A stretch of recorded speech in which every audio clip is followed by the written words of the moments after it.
Sexual assault is inconsistent with our Air Force core values. The mission of the SAPR program is to educate, advocate, and collaborate to stop sexual assault and to provide direct response services to victims of sexual assault. The Air Force will ensure response services are gender inclusive, culturally competent, and recovery oriented. SAPR services are available 24/7 for all locations, including deployed locations. SAPR personnel will ensure victims are protected, treated with dignity and respect, and receive timely access to appropriate medical treatment and services. So what constitutes a sexual assault? Sexual assault is defined as an intentional sexual contact characterized by force, threats, intimidation, abuse of authority, and when the victim does not or cannot consent. These behaviors are punishable as offenses under the Uniform Code of Military Justice and/or applicable state, federal, or foreign jurisdiction criminal law. Some of the offenses under the UCMJ are rape, sexual assault, aggravated sexual contact, and abusive sexual contact. Attempts or conspiracies to commit such acts are also punishable under various articles. Other sexual or related offenses under the UCMJ include prohibited activities with recruits and trainees, wrongful distribution, broadcast of intimate images, obscene mail, and stalking. New to the program, the statute of limitations for sexual assault under the UCMJ have been eliminated.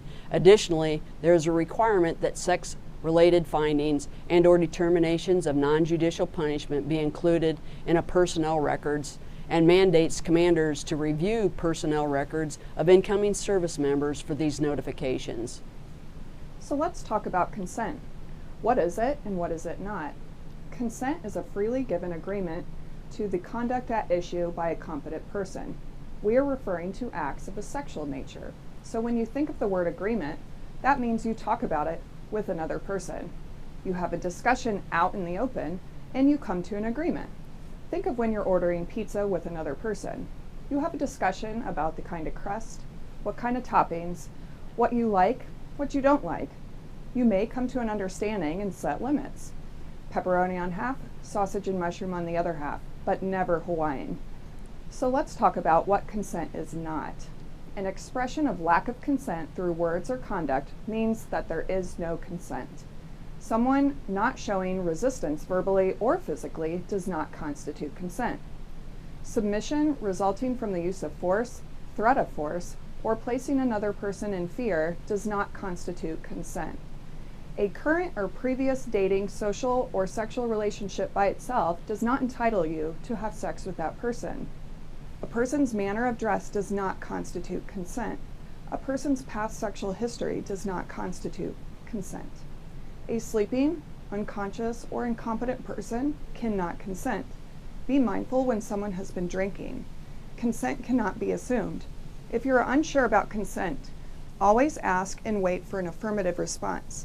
Stop unless you have explicit permission to continue. Please note that these are training definitions and are not necessarily the definitions used to determine whether the conduct is prosecutable under the UCMJ or other applicable laws.